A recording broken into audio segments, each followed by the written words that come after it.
이 새벽을 주님과 2부 돌아왔습니다. 이 시간에는 주예수 사랑교회 김준식 목사님과의 인터뷰 내용을 보내드립니다.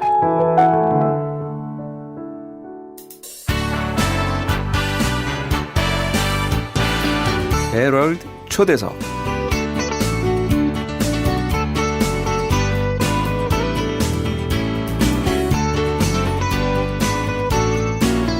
안녕하세요, 청취자 여러분. 헤럴드 초대석 김금자입니다. 오늘 초대석에 특별한 분 모셨어요. 목사님 반갑습니다. 반갑습니다. 네, 청취자 여러분들이요, 오늘은 누가 나오시나 궁금해하실 텐데요. 목사님 직접 한번 소개해 주시겠어요?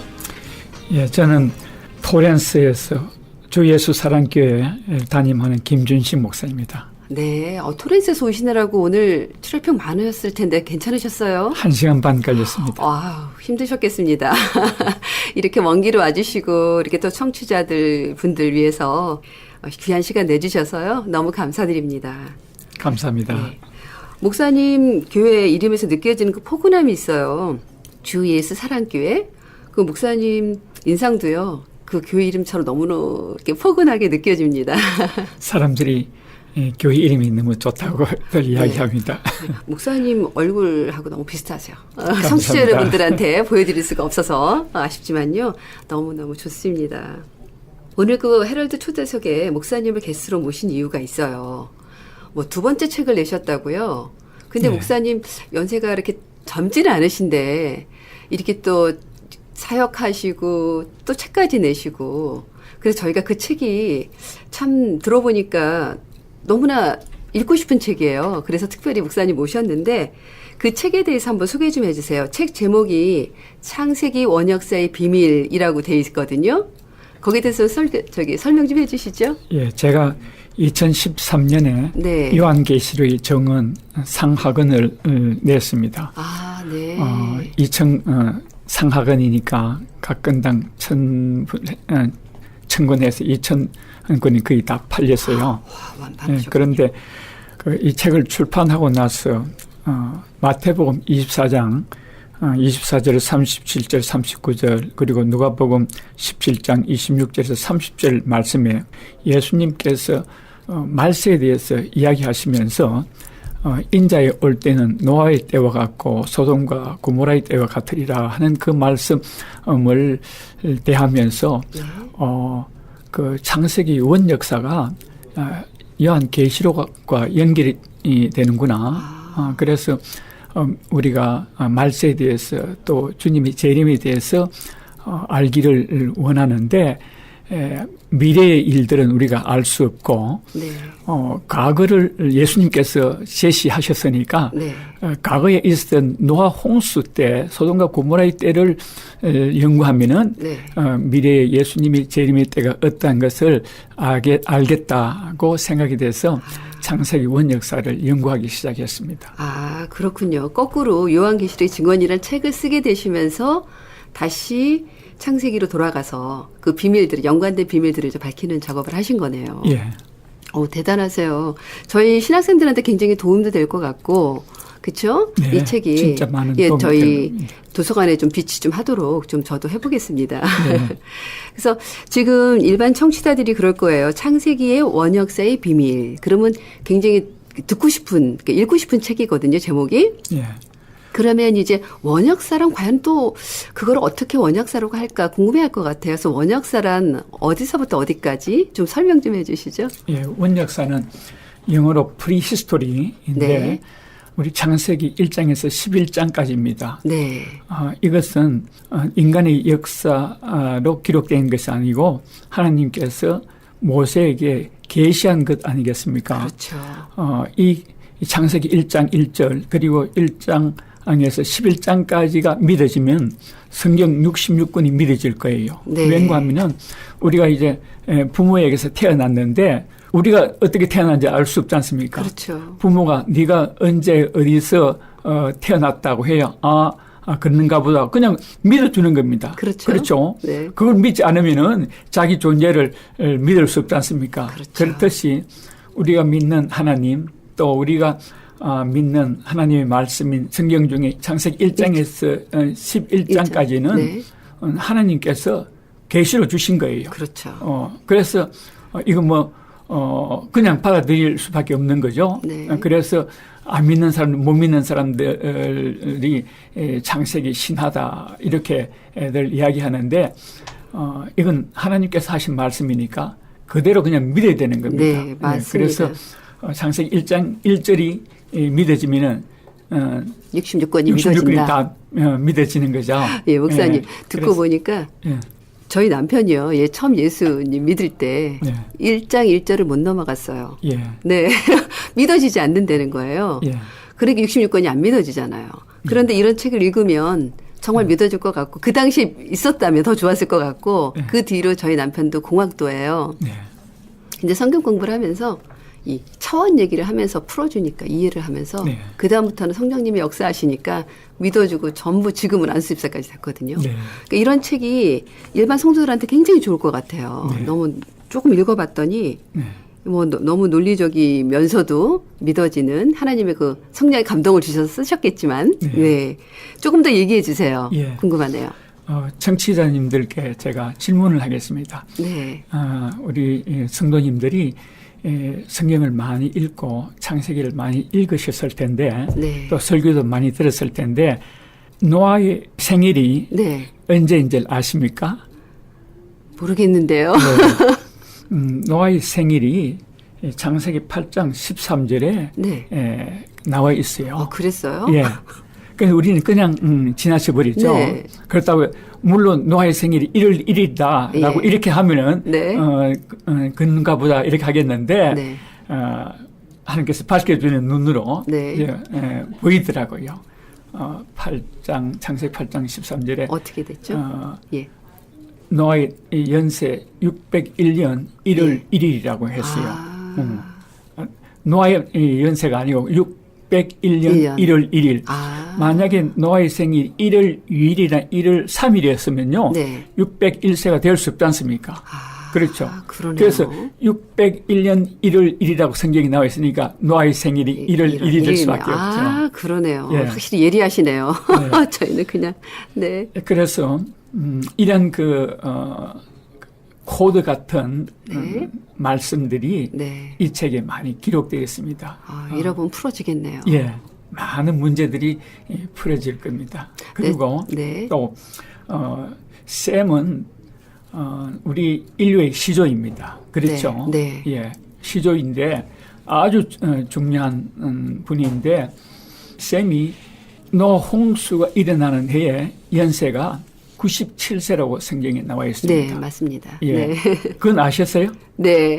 기억이 납니다. 공경 공부할 때. 네. 창세기 11장 13절에 네. 셈은 100세 곧 홍수 2년에 아들 아르박삿을 낳고라고 그렇게 나와 있습니다. 네. 그런데 100세에 낳았다고 하면요. 네.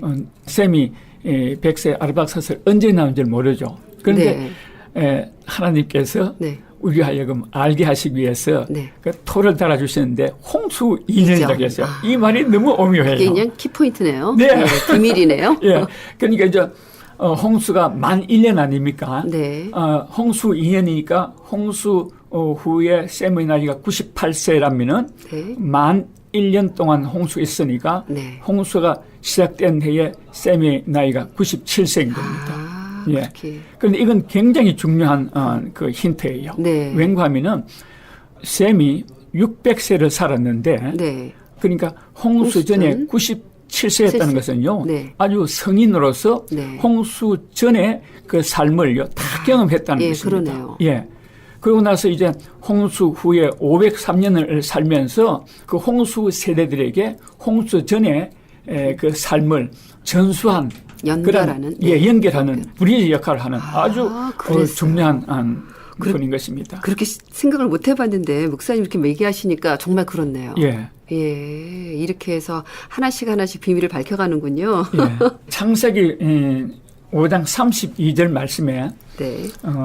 노아 500세에 셈 함 야벳을 낳았다는 말씀이 네, 나와요. 있죠. 그런데 창세기 5장은 그 셋의 의의 후손들 아닙니까? 예. 그런데 그 족보를 쭉 보면은 에녹은 65세에 모두셀라를 낳고 네. 또 마할렐엘은 65세에 야렛을 낳았다 그랬습니다. 네. 이렇게 65세 정도에서 그 세대에 자녀를 낳을 수 있었고 그러네요. 또 5장 32절에 중요한 인포메이션을 우리에게 주고 있는데 그 당시에 사람들이 500세 이후에도 자녀를 낳았다는 네. 그런 의미가 되겠죠. 그렇죠? 그렇죠. 예, 그런데 이상한 거는 다른 사람들에 대해서는 뭐 몇 세에 누구를 낳고 이렇게 했는데 노아에 대해서는 창세기 5장 32절에 500세에 셈과 함과 야벳을 낳았다 그랬습니다. 네네. 셈을 낳았다든지 아니면 야벳을 낳았다고 그렇게 이야기를 해야 되는데 네. 셈과 함과 야벳을 그러네요. 낳았다고 하신 그 말씀에 예. 아주 깊은 의미가 있을 그래요? 것이다. 저는 그냥 비밀이 있을 나열한 줄 알았더니 비밀이 있을 아니군요. 것이다. 네. 하고 이 문제에 대해서 이제 또 의심을 그 갖고. 책에 기록돼서 여러분들이 읽으시면 굉장한 도움이 될 것입니다. 그러네요. 예. 정말 무심코 지나갔던 거에 이제 의문을 던지고 연구를 하고 그게 이제 목사님 몫이었고 저희는 그 책을 읽음으로써 이제 비밀을 하나씩 벗겨지게 되고 예. 또 성경에 재미가 더해질 것 같아요. 네. 그러면 노아는 당대 의인이었고 그렇죠? 네. 알아요. 근데 그러면 노아의 집안에 뭐 다 남자들만 지금 언급이 됐는데 노아 집안에 여인들이 있었잖아요. 예. 여인들에 대해서 좀 알려주시죠. 예. 지금 지구 인구가 네. 80억으로 향해 가고 있지 않습니까? 그렇죠. 네. 언젠가 지구 인구가 80억입니다라는 뉴스를 들을 때가 있을 거예요. 네. 그때 그 이후로 어떻게 잘못돼서 지구에 핵전쟁이 있을 네. 것이라고 합시다. 그리고 핵전쟁으로 인해서 80억이 다 죽고 네. 그중에서 8명만 살아남았다고 합시다. 네. 그런데 그런 시나리오가 옛날 성경의 구약의 사실인 것입니다. 네네. 왜냐하면 그 당시에 원역사 시대에 네. 인간 수명이 평균 900세입니다. 그렇죠. 그렇죠. 예. 900세였을 뿐만 아니라 아주 기후도 좋고 토양이 좋아가지고 먹거리가 굉장히 많았습니다. 네. 그랬기 때문에 우리가 아는 공룡이 말입니다. 그 키가 막 21m나 되는 그렇죠. 거대한 네. 그 동물들이 살을 수 있었다는 것은 네. 먹거리가 그렇게 많았다는 말 풍부했다는 아닙니까? 거죠. 그렇죠. 네. 그런데 핵전쟁으로 인해 다 죽고 8명만 살아남았다는 것은요. 네.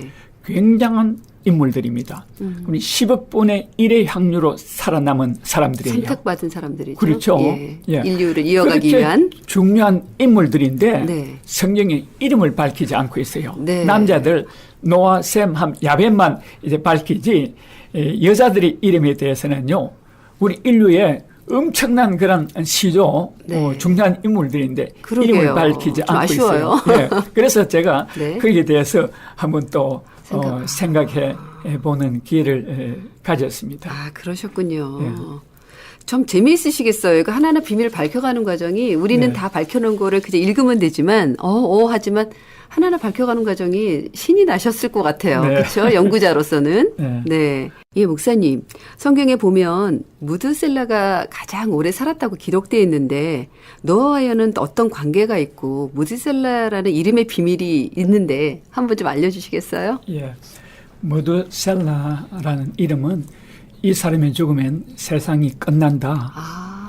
이 사람을 떠나보내면 네. 세상에 심판이 있다 하는 그런 뜻이에요. 그런 메시지가 있었군요. 예. 그래서 제가 이 모두셀라의 이름의 의미를 알기 전에는 우리가 이 100세 사는 것도 이 세상에 너무 힘든데 맞아요. 969년 동안을 뭘 하고 어떻게 살았을까에 대한 그런 의문을 가지고 있는데 네. 그 무드셀라의 이름의 의미를 알고 나서부터는 제 의문이 풀려졌어요. 왠가 하면은 노아 홍수가 에녹에서부터 시작되었습니다. 네, 65세 났다고 했어요. 에녹이 65세에 모두셀라를 낳았는데 그 이전까지는 그냥 보통 사람들과 같이 살다가 네. 이 모두셀라의 이름을 이 사람이 죽으면 세상이 끝난다 하는 그런 엄청난 이름을 메시지가 있었어요. 아들에게 주신 것은 네. 이 에녹이 하나님께로부터 계시를 받은 것이다. 그러네요. 라는 그런 그 힌트가 유다서에 나옵니다. 그래요? 예, 에녹이 앞으로 예수님께서 재림할 때의 그 광경을요, 네. 봤다고 유다서에 기록하고 있습니다. 네네. 예. 그렇다면은 그 당시에 일어날 홍수 심판에 대해서도 알았을 것 아니겠습니까? 그렇죠. 예, 그래서 그 아들 이름을 이 아들이 죽으면 심판이 있을 것이다. 그래서 모두셀라의 삶은 복음적인 것이에요. 그러네요. 내가 죽으면은 계시하는. 물 심판이 있을 것인데 이제 그 심판을 면하지 말고 구원을 받으라. 네. 말하자면은 이제 그 손자 노아가 만드는 방주 속으로 들어가라. 라는 그런 복음적인 선교 전도의 삶이었습니다. 그래서 어릴 때에 어머니가 무두셀라야 점심 먹으러 들어오라 네. 하면은 사람들이 다 이제 듣는데 네. 그 무두셀라는 이름이 나오면 이 사람이 죽으면 세상에 끝난다. 심판이 있다 네. 하는 그런 계시를 전달하는 그런 삶이었지 않습니까? 그렇죠. 그래서 네. 무두셀라는 그 삶 자체가 존재의 가치가 있는 것입니다. 그러네요. 왜냐하면은 이 사람이 죽으면 세상이 심판되니까요. 네. 오래 살아야 되는 거예요. 그러네요. 예. 시간을 많이 준 거죠. 그러니까 그렇죠. 그동안 예. 준비하라는 예, 심판을 받지 않게. 그렇다면 한 모두셀라의 출생에서부터 죽기까지 한 거의 천년의 삶인데 그렇게 오랫동안 그 심판의 메시지를 전했느냐라고 우리가 생각할 때에 그렇지도 않아요. 예, 왜냐하면 그래요? 우리가 예수님께서 2000년 전에 네. 그 재림할 때는 세상에 심판이 있을 것이라고 네. 그랬지 않습니까? 그렇죠. 네. 그런데 예수님 당시로부터 지금까지 인간 수명은 한 100세 정도 아닙니까? 오래 산 그렇죠. 100세인데 예. 그 당시에는요 평균 수명이 900세예요. 그러게요. 그러니까 당대예요, 당대. 당대. 예. 우리가 예수님 재림은 이제 곧 온다 하지만은 2000년이 지났지 않습니까? 그렇죠. 예. 그런데 그때의 에녹에서부터 심판, 그 당대의 그 심판은요, 그 당대에 일어날 계시 메시지인 것입니다. 그러네요. 예. 그런데 969세에 그 창세기를 계산해 보면요. 네. 무두셀라가 죽습니다. 네. 그런데 그 죽는 해에 손자 노아의 연세가 600세예요. 네. 그런데 성경책에 노아 600세에 홍수가 있을 것이라고 그랬거든요. 그래서 아주 그 할아버지 모두셀라와 손자 노아와의 이 관계가 아주 미묘한데요.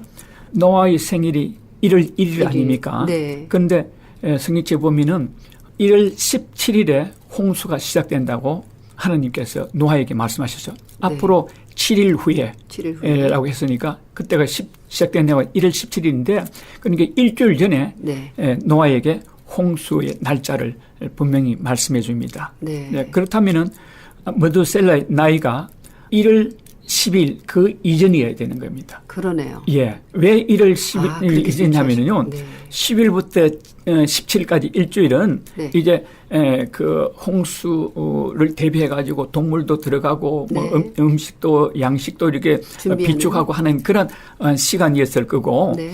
바쁘지 않겠습니까? 그렇죠. 그렇죠. 그러니까 이제 이 모두셀라의 그 장례식이 예. 아마께도 노아가 했을 거라고 우리가 상상할 수 그러네요. 있습니다. 그렇죠.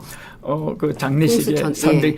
그 모두셀라의 죽음에 대해서 많은 사람들이 관심을 갖지 않겠습니까? 그렇죠. 네. 평생도록 내가 죽으면은 이 땅에 심판이 있을 것이라고 했으니까 죽었지 않았습니까? 네. 사람들이 몰려왔을 거라고요. 네, 네. 그때 노아가 이제 마지막으로 할아버지 모두셀라가 평생을 통해서 이제 내가 죽으면은 이 땅에 심판이 있을 심판이니까. 것이다. 물로 심판하실 것이라고 했는데 이분이 우리 앞에 죽어 있습니다. 네. 여러분들이 보시다시피 저 산에 내가 만든 방주가 준비되었습니다. 여러분 방주로 들어오십시오. 네. 마지막으로 경고한 초청을 그런 했는데 설마 했죠. 그렇죠. 기회가 되지 않았나 하는 그런 내용이 책 속에 기록되어 있습니다.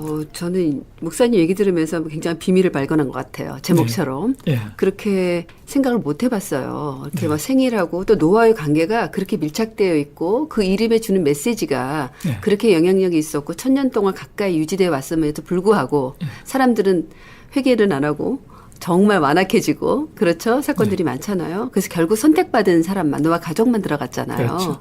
그렇게 봤을 때 정말 우리가 듣는 귀가 경청이라 그러나요? 정말 목사님들이 요즘 아무리 얼마나 좋은 설교가 많습니까? 사회에 대해서 교회 갈 길 또 성도로서 해야 될 본분을 정말 외치고 있는데 이것이 너무 만연되어서 경각심으로 듣지 않고 그냥 흘려보내는 것이 너무 안타까워요. 그러니까 그때나 지금이나 듣지 않는 자들 그런 모습을 또 한번 보게 됩니다. 또 우리가 창세기 그 6장 4절에 보면 네피림의 또 비밀이 있어요. 예. 오늘은 비밀을 풀어가는 시간이니까요. 네. 네피림에 대해서도 사람들이 많이 궁금해하고요. 이렇게 이해가 안 가는 부분들이 있어요. 한번 설명 좀 해주세요. 예.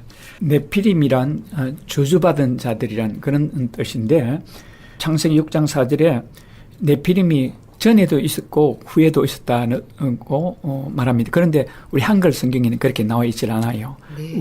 히브리 원문 성경하고 네. 영어 성경 NIV에도 이제 전에도 있었고 그 후에도 있었다고 그랬습니다. 그런데 우리 이 한글 성경은 그냥 그렇게 번역되어 있지 않으니까 그냥 인류가 다 죽고 노아 친구 8명 남은 걸로 이렇게 살아남은 걸로 알고 있지 않습니까? 맞아요. 그런데 만약에 네피림이 그 후에도 있었다면은 전통설 하나님의 아들들이 창세기 5장에 셋의 후예들이고 그리고 그 사람의 딸들은 창세기 4장이 가인의 후예들이다라고 하는 것이 전통설이고 신학교에도 가르치고 목사님들이 가르치고 또 우리 대부분의 성도님들이 알고 있는데 그렇다면은 홍수에 그 네피림들이 다 없어져야 되는데 그렇죠. 성경 말씀에는요 네피림이 홍수 전에도 있었고 후에도 있었다고 그랬지 않습니까? 네. 그래서 내가 그 문제를 가지고 이제 성경을 살펴봤는데 민수기, 신명기, 여호수아서에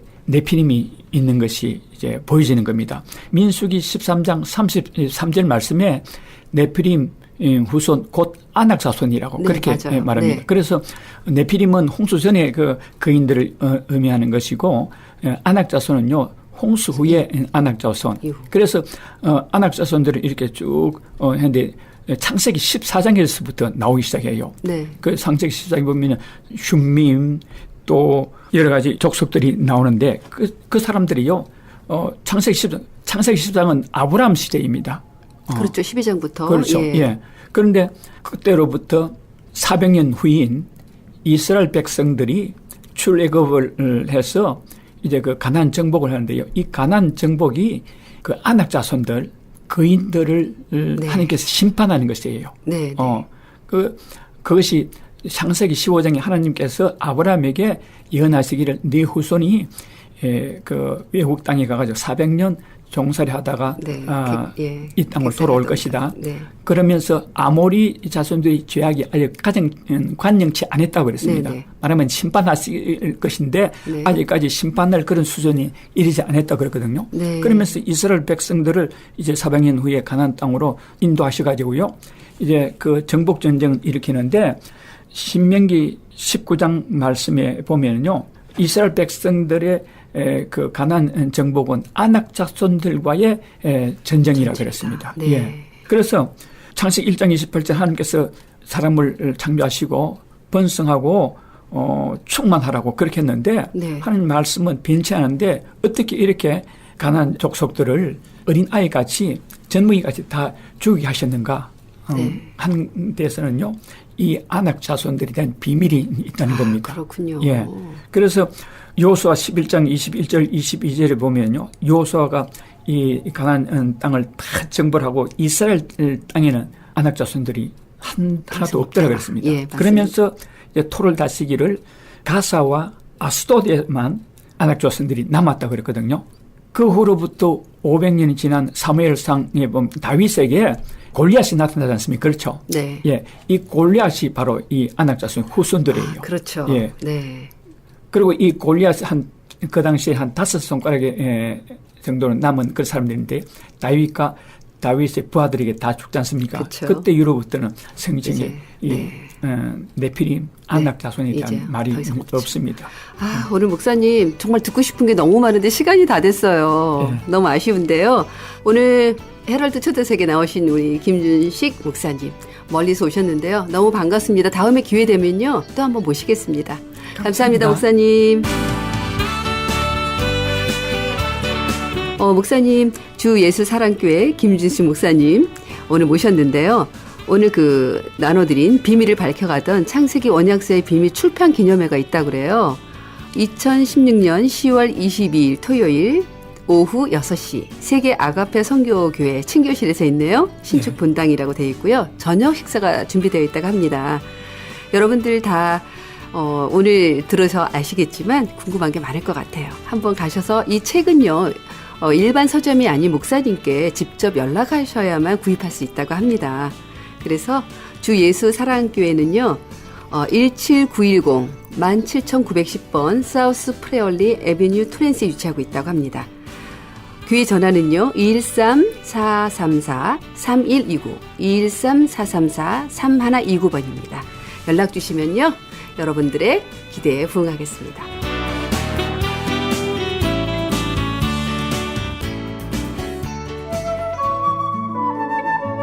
김준식 목사님의 두 번째 책인 창세기 원역사의 비밀 출판 기념회가 세계 아가페 선교교회 친교실에서 있습니다. 김준식 목사님은 21세기의 세계 동향을 계시록의 시각으로 해석하는 요한계시록의 증언이라는 제목의 책을 펴내신 바 있습니다. 이번 출판 기념회 일시는 10월 22일 토요일 오후 6시며 장소는 세계 아가페 선교교회 신축 본당에 있는 친교실입니다. 저녁 식사가 준비되어 있으니 오셔서 축하해 주시고 만찬도 나누시기 바랍니다. 좀 더 자세한 사항은 전화 213-434-3129 213지역 434-3129번으로 연락 주시기 바랍니다. 안녕하세요. 폴선입니다. 건강보험회사들의 플랜이 해마다 바뀌는 것 아시죠? 10월 15일부터 12월 7일까지 새로운 보험에 가입하거나 변경하여 본인에게 적합한 플랜을 찾아야 합니다. 메디케어만 갖고 계신 분, 어드밴테이지 플랜을 갖고 계신 분은 무료 상담 받으세요. 수호천사보험 시니어 전문 보험 라이센스 에이전트 폴선 213-503-6897 213-503-6897 상담은 주 7일 오전 8시부터 오후 8시까지 TTY 1800-735-2929 아니 당신 미장원 다녀왔어? 헤어스타일이 확 바뀌었네. 홈쇼핑월드 차홍 고데기로 마술을 부렸지. 홈쇼핑월드 차홍 고데기. 차홍 허니앤비 샴푸로 머리 감으면서 차홍 헤어두피 마사지를 쓰면 머릿결이 너무너무 부드러워지고 한 움큼씩 빠지던 머리카락도 눈에 띄게 덜 빠져. 차홍 고데기 너무 좋아. 그럼 그 웨이브 머리도 당연하죠. 3, 4분이면 이렇게 풍성한 웨이브 머리를 만들 수 있다고요. 너무 이쁘다. 어디서 샀어? 홈쇼핑월드. 가격 만족, 품질 만족, 행복한 쇼핑. 활가와 웨스턴 홈쇼핑 월드. 시민권 신청, 부모님, 배우자, 자녀 영주권 신청, 취업이민, 종교이민, 학생비자, 신분 변경, 추방유예, 결혼, 공증. 인생이 달린 이 모든 일 어디에 맡겨야 할까요? 한인타운 연장자 센터의 모츠기관인 주눈사랑채 이민법률센터에 맡기세요. 21년 이민법 경력의 박창영 이민국 공인변호인이 성심을 다해 도와드립니다. 올림픽과 윌튼 323-735-7888 323-735-7888.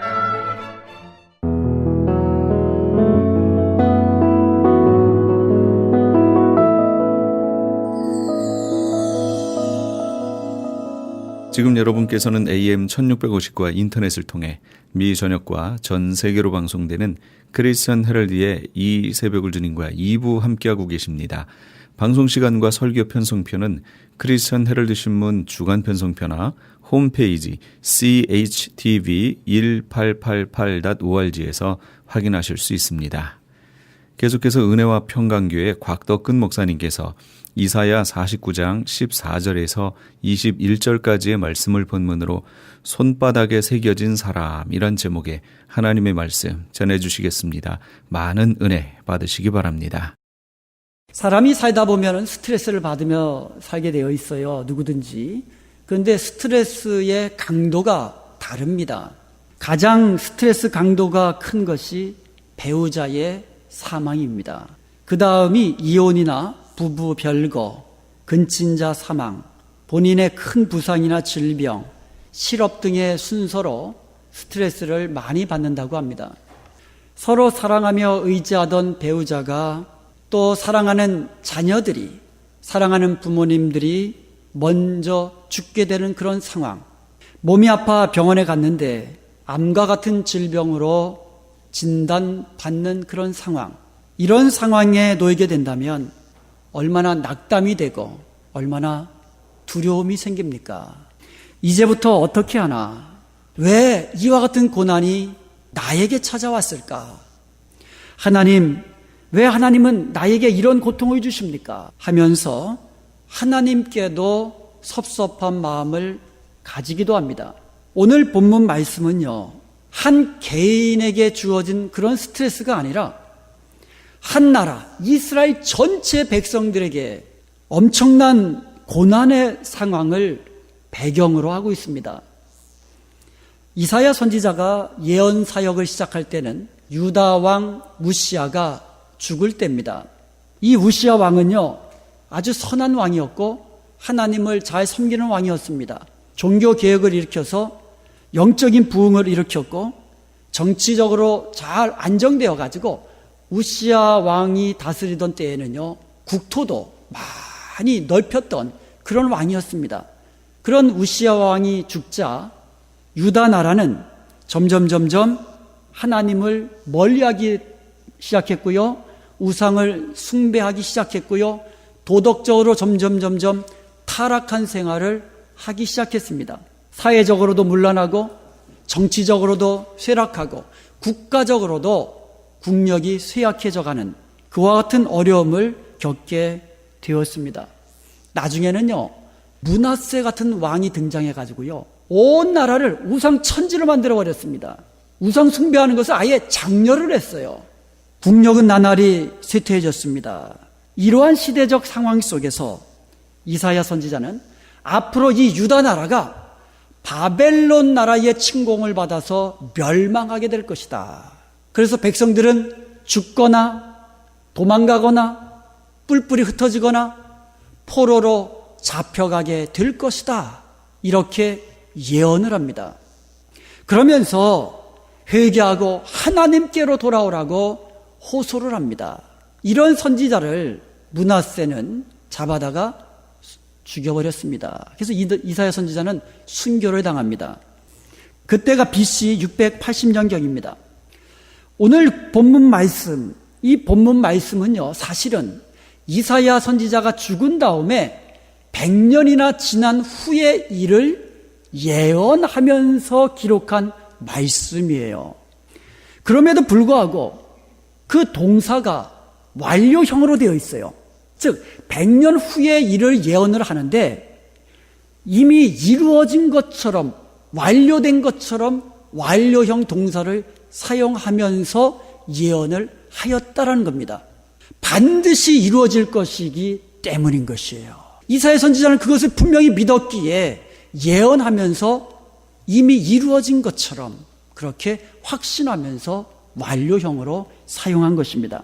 그의 예언은요, 100년이 지난 후에 그대로 성취되어 가지고 BC 586년에 바벨론에게 함락되어서 멸망하게 되었습니다. 그때 이스라엘 백성들은요, 많은 사람이 죽고 뿔뿔이 흩어지고 그리고 남은 사람들은 다 포로로 끌려가서 거기서 바벨론 땅에서 노예 생활을 하게 되는 것이에요. 그때가 10년, 20년이 아닙니다. 수십 년이에요. 70년입니다. 그렇게 수십 년 동안 포로 생활하면서 고통당하는 유대인들이 하나님이 우리를 버리셨습니까? 하나님이 우리를 잊어버리셨습니까? 이렇게 생각하며 이렇게 탄식합니다. 그것이 14절이에요. 14절을 보면은요, 여호와께서 나를 버리시며 주께서 나를 잊으셨도다. 이렇게 탄식합니다. 우리가 잘 아는 작자 미상의 모래 위의 발자국이라는 감동적인 글이 있습니다. 어느 날 한 남자가 주님과 함께 바닷가 모래밭을 걷고 있었습니다. 지나온 길을 뒤돌아보니까 주님과 함께 걸어온 두 사람의 발자국이 모래밭에 새겨져 있었습니다. 그런데 자기 인생의 가장 비참했던 순간, 가장 슬펐던 순간, 가장 고통당했던 그 순간을 뒤돌아보니까 발자국이 한 사람 발자국밖에 남아있지 않은 것이었습니다. 그래서 그는 주님께 물었습니다. 제가 가장 주님을 필요했던 그 순간에 왜 주님은 나를 떠나셨습니까? 그때 주님께서 대답해 주셨습니다. 내 소중한 아들아, 나는 너를 사랑하여 너를 결코 떠나지 않는단다. 너의 시험과 고통의 순간, 네가 한 짝의 발자국밖에 볼 수 없는 그 순간, 그것은 바로 내가 너를 안고 걸어갔던 시기란다. 나라를 잃고 포로로 끌려가서 노예처럼 살아가면서 여호와께서 나를 버리셨구나, 하나님께서 이제 나를 잊어버리셨구나, 이렇게 탄식하며 말하는 이스라엘 백성들을 향하여 하나님께서 15절에서 이렇게 말씀해 주셨습니다. 여인이 어찌 그 젖 먹는 자식을 잊겠으며 자기 태에서 난 아들을 긍휼히 여기지 않겠느냐. 그들은 혹시 잊을지라도 나는 너를 잊지 아니할 것이라. 너를 낳아준 너의 어머니는 너를 잊어버릴지라도 나는 너를 결단코 잊어버리지 않는단다. 그러면서 이렇게 말씀하십니다. 내가 너를 나의 손바닥에 새겼노라. 우리말 성경에는 생략이 되었지만 원문에는 16절에 보라라는 감탄사가 들어가 있습니다. 보라, 내가 너를 나의 손바닥에 새겼노라. 이 보라라는 말은요, 감탄사이면서 탄식의 의미도 들어있습니다. 보라, 내가 너를 내 손바닥에 새겼는데 내가 어찌 너를 한시라도 잊어버릴 수 있겠느냐. 하나님은 하나님의 사랑하는 자녀인 저와 여러분을 한시라도 잊지 않으시는 것을 믿으시기를 축원드립니다. 애굽에서 노예로 고통당하던 이스라엘 백성들이 하나님께 부르짖었습니다. 하나님께서는 그들의 부르짖음을 들으시고 그들을 구원해 내셨습니다. 하나님은 아브라함과 이삭과 야곱에게 주셨던 그 언약의 말씀을 잊지 아니하시고 기억하고 계셨던 것입니다. 사사시대의 이스라엘 백성들은요, 평안할 때는 하나님을 잊어버렸어요. 자기 마음대로 살았습니다. 그러다가 주위에 있는 대적들이 일어나가지고 침공을 합니다. 약탈합니다. 고통을 당하게 됩니다. 그러니까 그제서야 하나님께 부르짖으며 기도하기 시작합니다. 그럴 때마다 하나님은 사사들을 보내주셔서 이스라엘을 구원해 주셨습니다. 이런 일이 셀 수 없을 정도로 반복되었어요. 그럼에도 불구하고 우리 하나님은 하나님의 백성, 자기 백성들을 기억하시고 끝까지 사랑해 주신 줄로 믿습니다. 이게 끝까지 사랑하시는, 자기 손바닥에 새겨 넣으시고 잊지 아니하시고 끝까지 사랑하시는 하나님의 사랑의 모습이에요. 우리는 시련만 당하면 또 하나님을 의심합니다. 믿음 생활 잘하다가도 고난 하나 만나면 또 넘어져가지고 하나님이 나를 버리셨구나. 나의 간절한 기도에 대해서 하나님이 잠잠하실 때에 하나님은 나를 잊으셨어. 그러나 하나님은 우리를 손바닥에 새겨 넣으시고 한시라도 잊지 아니하신다고 말씀하시고 계십니다. 내가 너를 나의 손바닥에 새겼노라. 여러분, 요즘 사람들이요, 어린애나 모두 다가 손에 들고 다니는 게 있죠. 요새 뭐 들고 다닙니까? 스마트폰, 셀폰. 요즘은요, 늘상 셀폰을 손에 들고 다닙니다. 그래서 항상 손에다가 들고 다니는 폰이라 그래가지고 한국에서는 핸드폰이라 그래요. 핸드폰. 많은 사람들이요, 셀폰의 배경에다가 자기가 사랑하는 사람, 늘상 보고 싶은 사람의 얼굴을 바탕화면에 깔아놓습니다. 그런데 제가 지금까지 자기 부모님 얼굴을 셀폰 배경으로 가지고 다니는 사람 한 사람도 본 적이 없어요. 전부 다 자기 자식들 사진이에요. 전부 다. 그게 부모의 사랑이에요. 내리사랑이라고 그랬잖아요. 그게 부모의 사랑의 자녀를 향한 마음이에요. 잠시라도 보고 싶어서. 이게 무엇입니까? 하나님이 저와 여러분을 항상 곁에 두고 보고 싶어서 아예 손바닥에다가 이름을 새긴 게 아니에요. 여러분을 새겨 넣으셨다고 말씀하고 계시는 것입니다. 하나님은요, 나를 하나님의 손바닥에 새겨 넣으시고는 한시라도 우리를 잊어버리지 않으시고 잊으시지 않으시고 기억하고 계십니다. 이것을 믿으시기 바랍니다. 내가 강할 때뿐만 아니라 내가 연약할 때에도, 내가 기뻐하고 즐거울 때뿐만 아니라 내가 슬퍼하며 괴로워할 때에도 주님은 손바닥에 새겨놓은 우리를 보시며 우리를 기억하시며 우리를 생각하시며 우리를 도와주시는 줄로 믿습니다. 내가 너를 내 손바닥에 새겨놓으라라는 이 말은 내가 너를 잊지 않고 기억한다라는 그런 의미도 있지만 또한 내가 너를 회복시키고 내가 너를 도와주고 내가 너를 영화롭게 하리라는 약속이 담겨있는 말씀입니다. 하나님은요, 손바닥에 새겨놓으신 이스라엘 백성들을 포로지에서 다시 돌아오게 하십니다. 그리고 회복시켜 주시고요, 그 땅에서 번성하게 하시고요, 그 땅에서 영화롭게 하실 것을 약속하며 주신 말씀이 바로 내가 너를 손바닥에 새겨놓으라는 이 말씀입니다. 17절 말씀을 보겠습니다. 네 자녀들은 빨리 걸으며 너를 헐며 너를 황폐하게 하던 자들은 너를 떠나가리라. 이 말씀은요, 너의 자녀들은 빨리 걸으며 돌아오겠다는 거예요.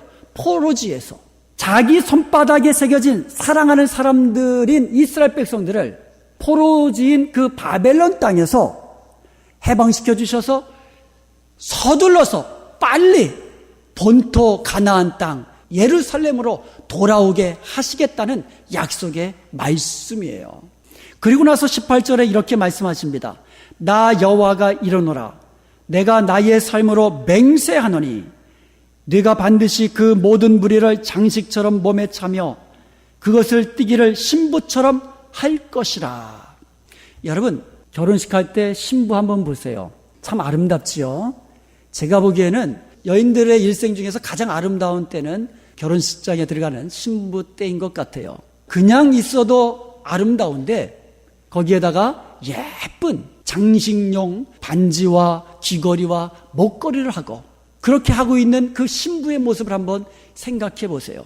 우리 하나님께서는 이스라엘 백성, 자기 손바닥에 새겨놓으신 그 이스라엘 백성들을 포로지에서 돌아오게 하셔서 회복시켜 주시는데 아름다운 신부처럼 반지와 목걸이와 귀걸이와 아름다운 온갖 것들로 치장한 그와 같은 영광스러운 모습으로 회복시켜 주실 것을 약속해 주시는 것입니다. 그런데요, 반드시 내가 그리하리라 맹세하면서 반드시 그렇게 해 주시겠다고 약속해 주시는 것입니다. 하나님은요, 저와 여러분을 손바닥에 새겨 넣으시고 우리를 잊지 않으실 뿐만 아니라 우리가 연약할 때에, 우리가 슬픔 가운데 있을 때, 괴로워할 때에, 사망의 음침한 골짜기로 다닐 때에 우리를 붙잡아 주시고 우리를 건져 주시고 우리를 영화롭게 하시는 것을 믿으시기를 축원드립니다. 여기서요, 19절에는 이런 말씀을 합니다. 황폐되고 파멸되었던 그 땅이 이제는 주민이 많아 좁게 될 것이라고 말씀하십니다. 20절과 21절에 보면 이스라엘 백성들은 자녀들을 잃었는데 다시 돌아가 보니까는 어디서 그렇게 많은 자녀들이 누가 양육하였는지 가득하게 될 거라는 거예요. 그래서 그 땅이 좁아가지고 넓혀야 된다고 그런 말씀을 하고 있습니다.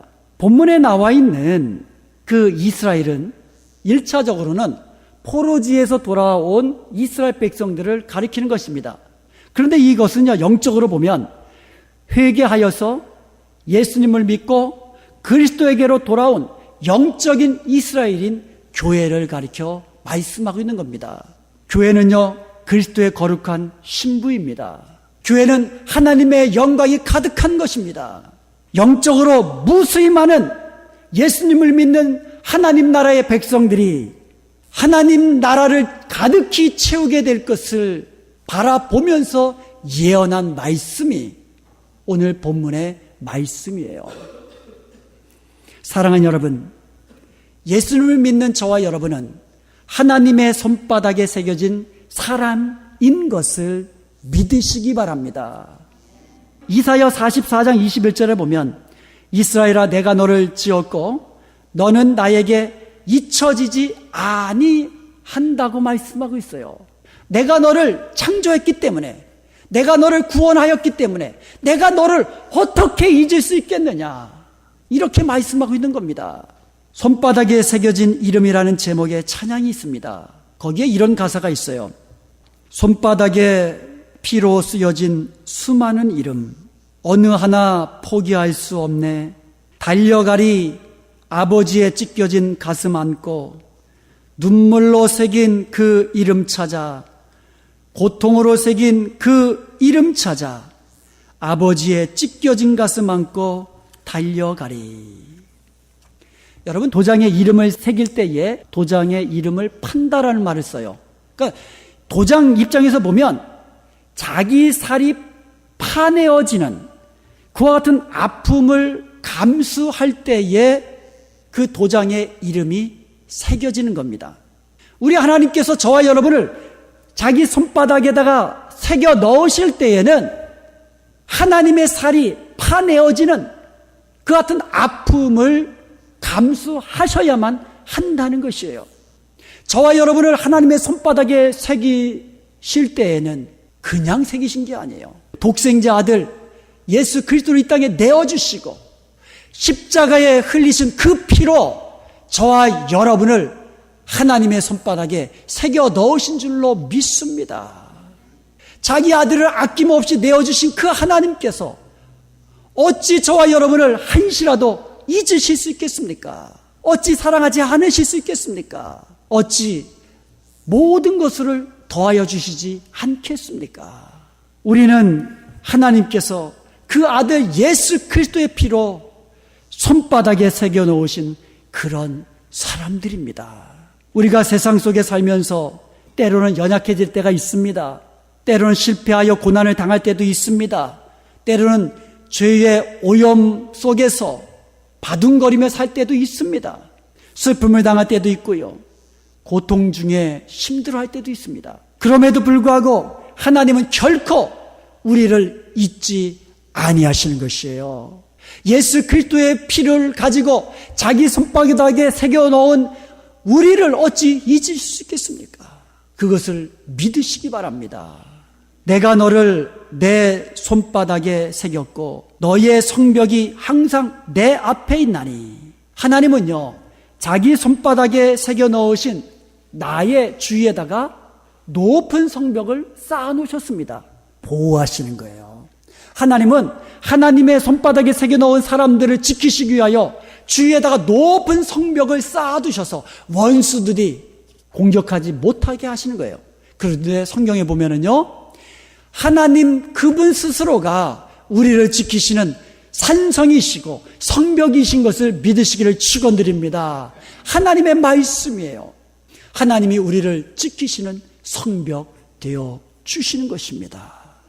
요한복음 10장 28절에서 29절에 보면은요, 주님께서 말씀하십니다. 내가 그들에게 영생을 주노니 영원히 멸망하지 아니할 것이요 또 그들을 내 손에서 빼앗을 자가 없느니라.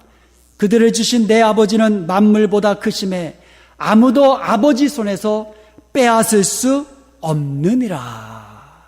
하나님이 우리를 손바닥에 새기시고 우리를 지키시는데 어느 누가 그 하나님의 손에서 우리를 빼앗아갈 수 있겠느냐는 말씀입니다. 그러므로 하나님께서 예수 그리스도의 피로써 우리 죄를 대속하시고 우리를 구원하셔서 하나님의 손바닥에 새겨 넣으셨다면 우리의 구원은 주님 다시 오시는 그날까지 주님께서 지켜주시는 줄로 믿습니다. 빼앗을 자가 없는 거예요. 우리가 가지고 있는 이 영원한 생명은 빼앗을 자가 없는 것입니다. 지금 죽어도 10년 있다 죽어도 사고로 죽어도 질병으로 죽어도 우리의 영원한 생명은 하나님께서 지키시기에 확실한 줄로 믿습니다. 사랑하는 여러분, 우리는 하나님의 손바닥에 새겨진 사람들입니다. 절대로 하나님께 잊혀지지 않는 그런 사람들이에요. 그렇다면 이제 우리도 하나님을 잊지 않고 기억하며 생각하며 살아야 되지 않겠습니까? 이제 우리도 우리 손바닥에 우리 주님을 새겨놓고 살아야 되지 않겠습니까? 손바닥을 볼 때마다 주님 생각하며 살아야 되지 않겠습니까? 우리는요, 우리를 손바닥에 새겨 넣으신 하나님을 부끄럽지 않도록, 하나님께서 부끄럽지 아니하시도록 거룩한 성도라는 이름에 걸맞는 그러한 거룩한 삶을 살아야 될 줄로 믿습니다. 기도할 때에도, 손을 들고 찬양할 때에도 주님을 기억하십시다. 세수할 때에도, 책을 볼 때에도, 식사할 때에도, 운전할 때에도 주님을 기억하며 사십시다. 다른 사람과 악수할 때에도 주님 기억하며 악수하십시다. 여러분, 고통당하면 손으로 어떻게 합니까? 머리를 막 쥐어뜯죠? 그래서 고통 중에 손으로 머리를 쥐어뜯더라도 주님 기억하십시다. 고통과 슬픔 중에 흐르는 눈물을 손으로 닦을 때에도 주님을 기억하며 사십시다. 사랑하는 여러분, 이제부터 나는 하나님의 손바닥에 새겨진 사람이라는 사실을 기억하며 사십시다. 하나님은 결코 나를 잊지 아니하시고 나를 붙들어 주시고 나를 도와주시고 나를 영화롭게 하시는 것을 기억하며 사십시다. 잠시 나는 실패한 것 같지만 하나님께서는 손바닥에 새겨넣어 우리를 보시고 우리를 지키시고 우리를 회복시키고 영화롭게 하시는 것을 믿으면서 주님과 함께 동행하면서 늘 기뻐하며 감사하며 하나님을 영화롭게 하는 복된 삶을 누리며 사시기를 주님의 이름으로 축원드립니다. 지금까지 하나님의 믿음의 공동체 은혜와 평강교회 곽덕근 목사님께서 하나님의 말씀 전해주셨습니다. 은혜와 평강교회에서는 10월 21일 금요일부터 23일 주일까지 성신교회 담임 목사인 최동호 목사님을 모시고 식어진 가슴에 불을 이란 주제로 2016년 영적 각성 부흥성회를 시작합니다. 시간은 금요일 저녁 7시 30분에 시작하여 토요일 새벽 6시, 토요일 저녁 7시 30분, 주일 오전 11시 20분, 주일 오후 2시입니다. 많이 오셔서 은혜와 감동이 넘치는 귀한 시간이 되시길 소망합니다. 주소는 9140 헤스켈 애비뉴 놀스힐에 위치하고 있습니다. 좀 더 자세한 사항은 전화 818-894-9266 818지역 894-9266번으로 연락 주시기 바랍니다.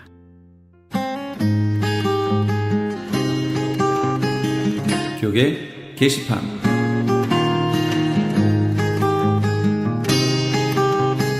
주 예수사랑교회를 담임하고 계신 김준식 목사의 두 번째 책인 창세기 원역사의 비밀 출판기념회가 세계 아가페 선교교회 친교실에서 했습니다. 김준식 목사는 21세기의 세계 동향을 계시록의 시각으로 해석하는 요한계시록의 증언이라는 제목의 책을 펴신 바 있습니다. 이번 출판 기념회 일시는 10월 22일 토요일 오후 6시이며 장소는 세계 아가페 선교교회 신축 본당에 있는 친교실입니다. 저녁 식사가 준비되어 있으니 오셔서 축하해 주시고 만찬도 나누시기 바랍니다. 소망 소사이어티에서는 10월 22일 토요일에 죽음 준비에 관한 포럼을 개최합니다. 여러분 준비되셨습니까?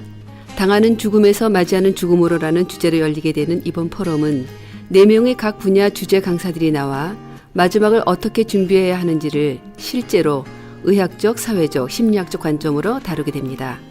죽음 준비를 위한 캠페인과 소망 교육 세미나는 그동안에도 계속 진행돼 왔었으나 각계의 전문가를 모시고 포럼을 여는 기회는 많지 않았습니다.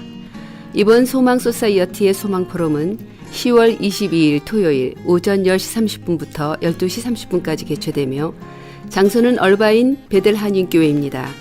좀 더 자세한 사항은 전화 562-977-4580, 562지역 977-4580으로 문의하시기 바랍니다. 2016년 미국의 회계, 부흥, 선거를 위한 다민족 연합기도회가 애나하임 컨벤션 센터에 서 있습니다.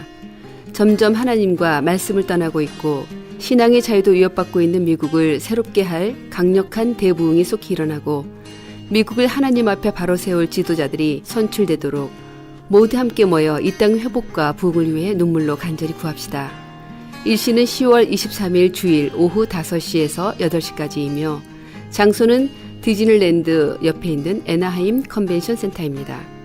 이번 기도 대회에 대한 좀 더 자세한 사항은 전화 714-615-9191, 714지역 615-9191으로 문의하시기 바랍니다. LA 한인타운에 위치한 나성제일교회에서 중고등부를 사역할 EM 사역자를 청빙합니다. 영어 설교와 사역이 가능하고 공인된 신학교를 재학 중이거나 졸업하신 분을 원합니다. 이력서와 신용 고백서를 이메일 lakfpc@gmail.com, 이메일 lakfpc@gmail.com으로 보내주시면 됩니다. 좀 더 자세한 사항은 전화 213-388-7101, 213지역 388-7101번으로 연락 주시기 바랍니다.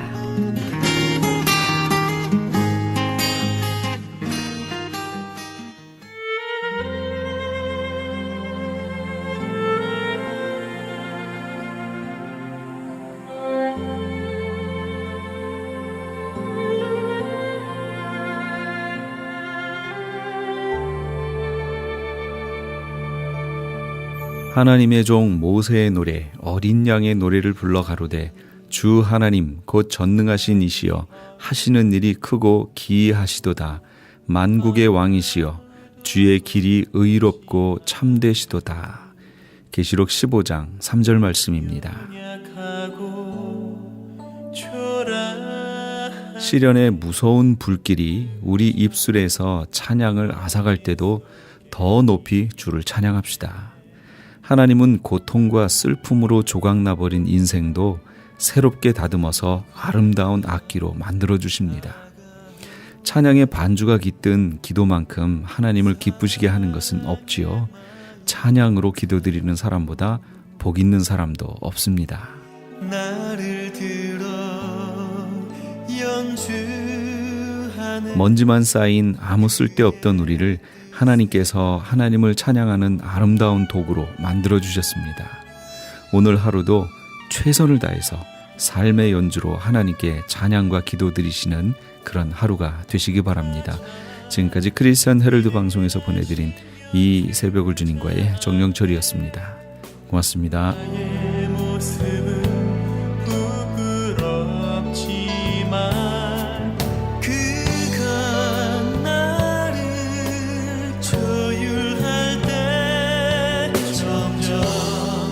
변해가는 내 모습 보네.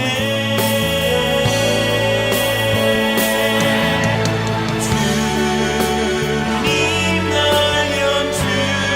연주하네. 가장 아름다운 소리로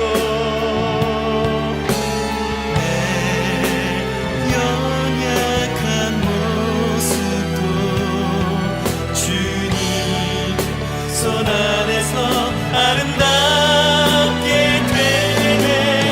난 주님만 노래해. 가장 아름다운 마음으로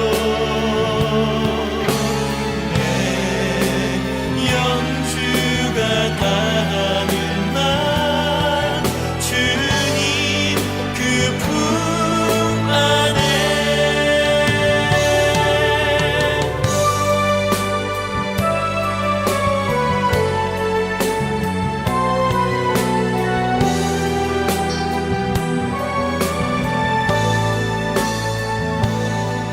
가장 위대하신 연주자 앞에